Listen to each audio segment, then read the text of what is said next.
Cinema అయిన మహా Maruti టాకీస్.com cinema ముచ్చట్లకు స్వాగతం. నేను మిస్టర్ బి. నా మాట సూటిగా ఉంటుంది, మ్యాటర్ క్లియర్ గా ఉంటుంది. వీడియో టాకీస్ రాజా మా ఇద్దరు గురించి డీటెయిల్ గా తెలుసుకోవడం కోసం మా ఇంట్రడక్షన్ వీడియో చూడగలరు. ఇప్పుడు మ్యాటర్లో వెళ్దాం. యంగ్, ఎఫెక్టివ్, ఎఫిషియంట్ దర్శకుడు మారుతి ఏ ముహూర్తాన్ని సినిమా తీయాలని మొదలు పెట్టాడు కానీ అతనికి అణువున అదృష్టం విపరీతంగా కలిసి వచ్చేస్తుంది. జనరల్ గా మన చుట్టూ జరిగే అంశాలు పెట్టుకుని ఆయన సినిమాలు తీశాడు. చాలా వరకు మారుతి సినిమాల్లో కనిపించే సంఘటనలు మనం పబ్లిక్ గా చూస్తూనే ఉంటాం. కానీ వాటిని కథలుగా తీసుకుని సినిమాలు చేయాలి అనే ఆలోచన మారుతికి వచ్చింది. అదే అతని ప్లస్ పాయింట్. అదే అతను ఇప్పుడు సక్సెస్ఫుల్ గా నిలబెట్టింది కూడా. మొదట్లో కొంచెం శృతి మించిన వ్యవహారాలతోనే పేరు సంపాదించుకున్నాడు. అందరూ కూడా ఇతను ఇలాంటి సినిమాలు మాత్రమే చేయగలడు అని గేలి చేశారు. కానీ అవన్నీ నిజం కాదు. నేను ఏ సినిమానైనా హ్యాండిల్ చేయగలుగుతాను అని ప్రేమ కథ చిత్రంతో నిరూపించుకున్నాడు. అలా కూడా అదృష్టం కలిసి వచ్చింది. టాలెంట్ ఉంది, అదృష్టం కూడా కలిసి వస్తా ఉంది. అంతేకాకుండా అతనికి ఏ అంశం తీసుకున్నా ప్రచారం అయిపోతుంది. అతని పేరు ఏ విషయంలోకి తీసుకున్నా మారుమోగిపోతుంది. అది నెగిటివ్ అనుండి పాజిటివ్ అనుండి ప్రచారం మాత్రం మారుతిని బేబచ్చంగా వెంటాడు. దాంతో పాపులర్ పర్సన్ టాలీవుడ్ గా త్వరలోనే అతను టాప్ పొజిషన్ వెళ్ళిపోతున్నాడు. పాజిటివ్ అంశాల కంటే నెగిటివ్ గానే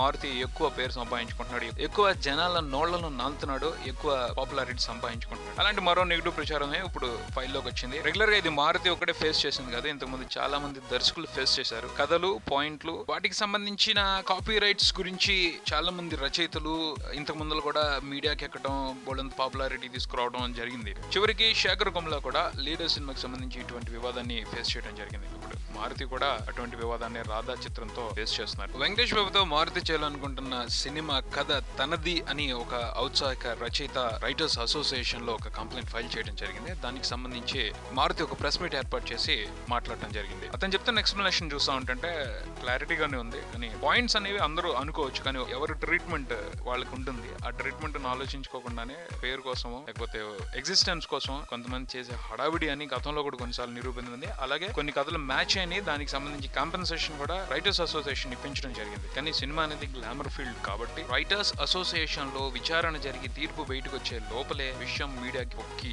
లేనిపోని హడావిడి మాత్రం జరుగుతుంది. నిజంగా మారుతి ప్రెస్ మీట్ లో చెప్పినట్టుగా ఇంపార్టెన్స్ అనేది రైటర్స్ అసోసియేషన్ కి ఇవ్వనప్పుడు అసోసియేషన్ పెట్టుకోవడంలో ఉపయోగం లేదు. అసోసియేషన్ ఆధ్వర్యంలో ఇష్యూ ఉన్నప్పుడు దాని గురించి నిజంగానే అన్యాయం జరిగిపోయిందని హడావిడి చేసేసి మీడియాలో లేనిపోని వార్తలు తెచ్చేసుకుని పాపులారిటీ సంపాదించుకోవాలన్న ఉద్దేశమే అవుతుంది. దీని మూలంగా మీడియాకి ఒక ఇంట్రెస్టింగ్ టాపిక్ దొరకచ్చు దాని గురించి డిస్కస్ చేయడానికి. అంతేగాని అవతల రైటర్స్ మాత్రం నిజంగా అన్యాయం అయితే జరిగే అవకాశం ఇవ్వరు. కానీ ఈ లోపే జరుగుతున్న హడావిడి దేనికి సంకేతం ఎవరికి వాళ్ళు ఊహించుకోవాలి. ఇంత హడావిడి మూలంగా జరిగేది ఒకటే, ఇంకా మారుతికి ప్రచారం జరగడం తప్పించి అతనికి పాపులారిటీ పెరగడం తప్పించి అవతల వాళ్ళకి ఊరిగేదేం లేదు. నిజంగా అన్యాయం జరిగిందంటే నిలదీసి అడిగే అవకాశం ఉంటుంది. అసోసియేషన్స్ ఉన్నాయి, వాటి మాట్లాడుకుంటారు. అన్యాయం జరిగింది, అసోసియేషన్ ఏమీ చేయలేకపోయింది, నా మీద బలవంతంగా చేశారు అన్నదాకా వచ్చినప్పుడు ఈ హడావిడి జరిగితే ఓ పద్ధతిగా ఉంది. అదేమీ జరగకుండానే ఇలా జరిగిపోయింది అని కథనాలు రాసేసుకోవడం చేయడం అనేది ఫిలిం ఇండస్ట్రీకి సంబంధించి ఇది హెల్దీ వాతావరణం అయితే కాదు. ఆ కొత్త రచయితకి అన్యాయం జరుగుతుంది అనుకున్న ఫిలిం ఇండస్ట్రీకి సంబంధించిన ప్రతి ఒక్కరు కూడా నినాదించాల్సిన అవసరం. అప్పుడు మీడియా కూడా తన పాత్ర సరిగ్గా పోషించే అవకాశం ఉంటుంది. కానీ అసలు ఏమీ జరగకుండా